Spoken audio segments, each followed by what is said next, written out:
It was Christmas Eve, a day when streets glow with lights and families gather around tables. Yet, on one quiet Cardiff street, the grandson of one of Britain's wealthiest pie families stepped out of his grandmother's car. Calm, precise, unreadable. Nothing about his behavior hinted at urgency. Nothing hinted at fear. And yet, everything that followed would leave investigators questioning every choice he made that night. Wealth and privilege, so often seen as protection, did not shield him. They revealed him. Hours later, inside the home he shared with his closest friend, he made a quiet action. Ordinary in appearance, but out of place, not matching grief, panic, or expectation. That single gesture would become the first clue in a story no one could have imagined. And the question that haunted everyone who knew him, what drove him to do it? At the center of this unsettling story is 24-year-old Dylan Thomas, grandson of Sir Stanley Thomas, whose family built one of Wales's most valuable pie empires. The Thomas name was known across the country, a symbol of wealth, tradition, and success. Yet on Christmas Eve 2023, Dylan's world would collide with tragedy in ways no one anticipated. That evening, in a quiet neighborhood called Llandaff, on the northern outskirts of Cardiff, Dylan returned to the modest home he shared with his friend William Bush, 23 years old, his closest companion since their teenage years. William was preparing for the holiday in a routine that seemed ordinary, mundane even, making plans, organizing last-minute errands, and looking forward to Christmas with family and friends. The festive lights glimmered through the windows, the smell of seasonal cooking filled nearby kitchens, and all around the city, people were settling into familiar traditions. Inside this ordinary setting, two lives would soon intersect in ways that investigators would later scrutinize for months. Dylan, the heir to unimaginable wealth, and William, a young man with his own quiet ambitions, shared more than just a house. They shared history, trust, and a bond that had been forged over years of friendship and loyalty. On that fateful evening, their proximity would become the focal point of a case that left the nation asking a single, haunting question.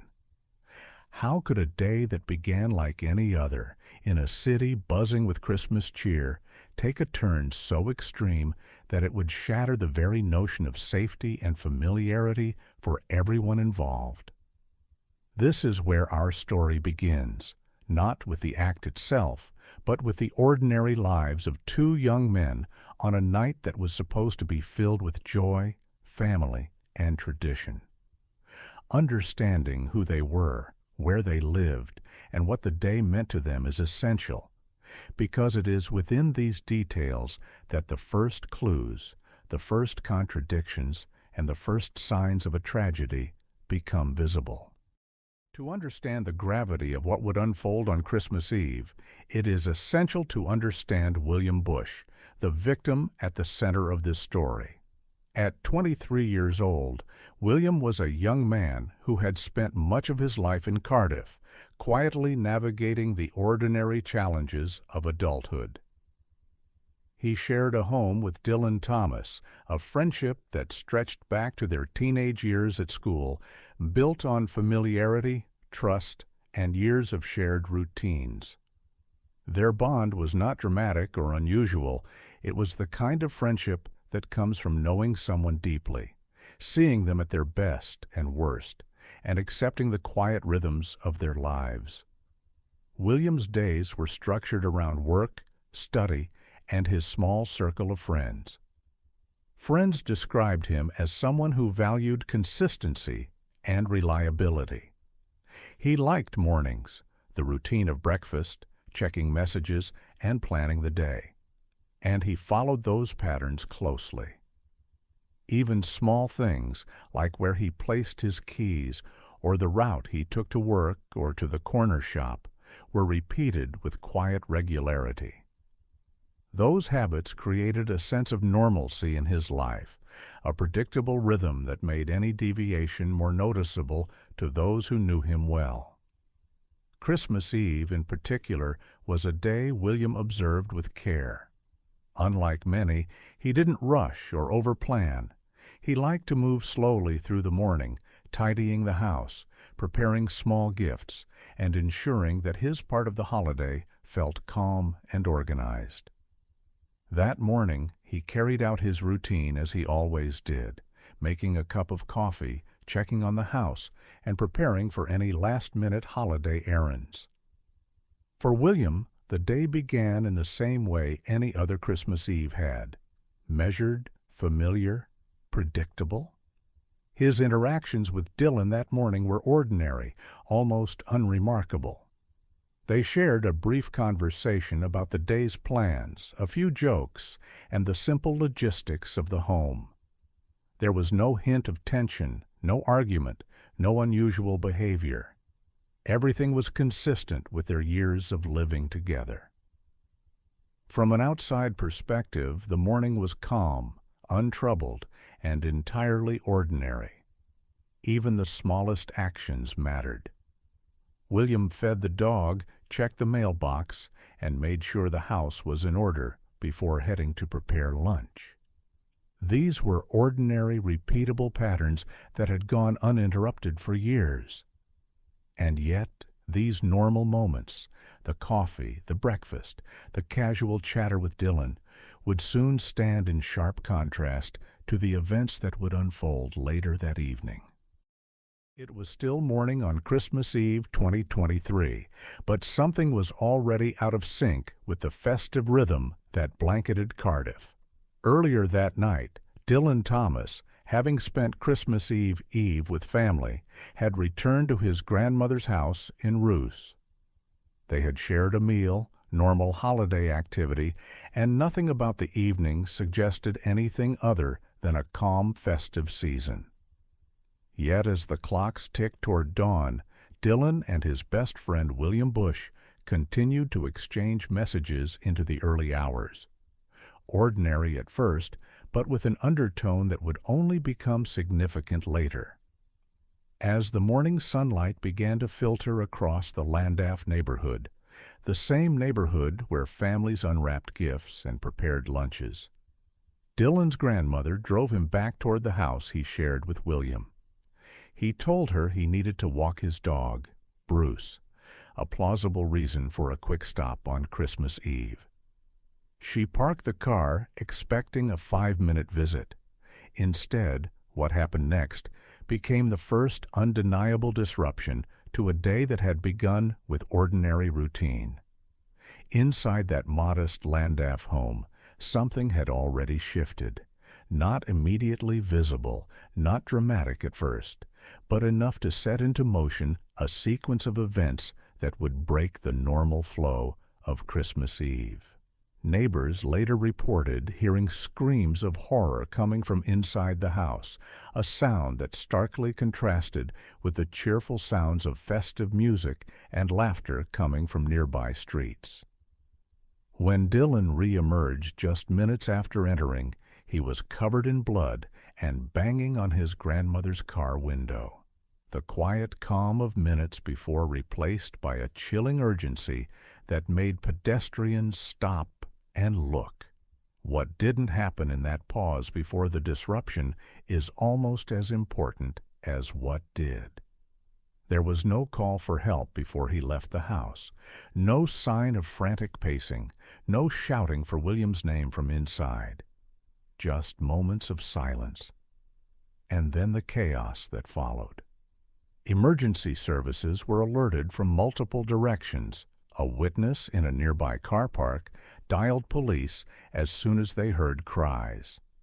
Dylan himself eventually contacted authorities once he was outside. Initial assumptions by those first on the scene were tentative. Was it an accident? A sudden onset of violence within a familiar setting?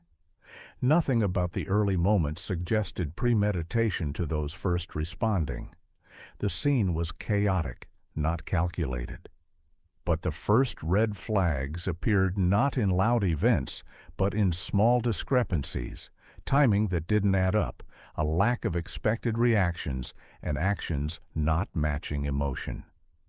No one expected Christmas Eve, a day of traditions and family gatherings, to be the backdrop for a tragedy of this scale. And yet, when investigators retraced the timeline, examined the messages from the morning, and pieced together what occurred inside the house, it became clear that this disruption was neither random nor simple. Timing, choices, and what didn't happen in the moments before made this scene harder to explain than anyone first thought, and set the stage for one of the most scrutinized investigations in the community's recent history. When emergency services arrived at the Landaf property, the scene they encountered did not immediately resemble a calculated crime. The house showed no signs of forced entry. There was no evidence of a struggle that had spilled into the street. From the outside, it looked like a private incident contained within a familiar setting. Inside, William Bush was found with severe injuries. Paramedics worked quickly, but the extent of the wounds made survival impossible. At that early stage, officers were not operating under the assumption of premeditated murder. What they saw first was a domestic scene involving two young men who knew each other well, with no obvious external threat. Dylan Thomas was present and cooperative. He did not attempt to flee. He answered basic questions. His initial account was fragmented, but not overtly defensive. He spoke in short statements, focused more on what had just happened than on explaining why. That, in itself, did not raise immediate alarm. Shock can present in many ways, and investigators are trained to allow space for that. Crucially, there was no immediate attempt to blame an unknown intruder, no dramatic accusation, no constructed narrative. In the early hours, the working assumption leaned toward a sudden internal conflict, possibly involving mental distress, alcohol, or a rapid escalation that no one had anticipated. This uncertainty mattered. Cases that appear chaotic at first are often treated with caution. Officers documented everything, secured the scene, and began the slow process of separating emotion from evidence. At this point, nothing about the situation demanded an immediate murder charge. And that hesitation, that pause, would later become one of the most important phases of the investigation. As detectives widened their scope, attention inevitably turned to context, not just what happened, but who these two men were in relation to each other. Dylan Thomas was not just another suspect. He was the grandson of Sir Stanley Thomas, a man whose business interests had grown into one of the most recognizable food empires in Wales. The Thomas family name carried weight, not just financially, but socially. That kind of background can complicate investigations, even when officers are trained to remain impartial. But wealth does not automatically equal motive. There was no immediate evidence of financial disputes between Dylan and William. They were not business partners. There were no shared assets under dispute, no contracts, no inheritance documents linking William's fate to Dylan's future. In fact, William had no known claim to the Thomas fortune. What investigators did note, however, was a power imbalance that existed quietly, not overtly. Dylan had access to resources William did not. He had family backing, financial safety nets, and a different set of future expectations. William, by contrast, was building his life step by step: work, routine, independence. That imbalance did not imply control or resentment, but it did shape the dynamic. In shared living arrangements, subtle hierarchies can form even without conflict. Investigators don't assume motive. They map relationships, looking for pressure points, dependency, or unspoken tension. At this stage, financial context was noted, not weaponized. It remained background information, relevant but not determinative. Behavior is where cases like this often begin to shift. As interviews continued, detectives compared Dillon's early statements with later ones, not for dramatic contradictions, there were none at first, but for subtle changes in emphasis. Certain moments became clearer over time, while others remained vague. That imbalance drew attention. There were also emotional responses that didn't align cleanly with expectations, not in a theatrical sense, but in pattern. Dillon did not ask certain questions people in his position often ask. He did not return repeatedly to specific moments that might normally haunt someone after a traumatic event. Instead, his focus drifted. He spoke about actions more than consequences, about sequences rather than impact. Investigators are careful here. There is no universal way grief looks. Shock can flatten emotion or distort memory. But when combined with timing gaps and selective recall, patterns begin to emerge. Another point of quiet interest, what Dillon did not do. There were moments where intervention could have occurred sooner, moments where help might have been summoned earlier. The delay wasn't dramatic, but it was measurable. This is where viewer instincts often activate. Nothing screamed guilt, but nothing fully settled either. The case changed when evidence stopped floating independently and began to align. Forensic examination revealed the severity of the attack, not a single impulsive act, but repeated injuries delivered over a short span of time. That finding alone shifted the investigative lens. Sudden conflict was still possible. Accidental harm was no longer plausible. Digital data added structure. Messages exchanged earlier in the day were reviewed. Location data confirmed movement patterns. Witness timelines were cross-checked against call logs and estimated injury windows. Individually, each piece was inconclusive. Together, they formed a narrowing corridor of explanation. At this point, investigators stopped asking what might have happened and started asking how this sequence could only end one way. The pivotal realization wasn't dramatic. There was no single revelation, no sudden confession, no cinematic turn. It was the accumulation, the timeline, the injuries, the delays, the behavior before and after. And critically, the realization that Dillon's background offered no alternative explanation. Wealth could not reframe the facts. Family status could not soften forensic reality. His position, once assumed to provide insulation, now worked in reverse, because every action was scrutinized more closely, not less. From that moment on, the case was no longer ambiguous. It had direction, and it was moving toward an outcome that would permanently redefine both names at the center of this story. By the time detectives formally moved forward, the case no longer rested on uncertainty or interpretation. The investigation had narrowed its focus, and the evidence had reached a threshold that required action. Dillon Thomas was arrested and formally charged with murder. The decision did not come immediately after Christmas Eve. It followed weeks of forensic review, behavioral assessment, and legal consultation. Investigators were careful. This was not a case built on assumption or public pressure, but on a sequence of facts that no longer allowed alternative explanations. The charge reflected that shift. This was no longer viewed as an unexplained domestic tragedy, but as a deliberate act resulting in death. When the case reached court, proceedings were handled with restraint. The prosecution did not rely on spectacle.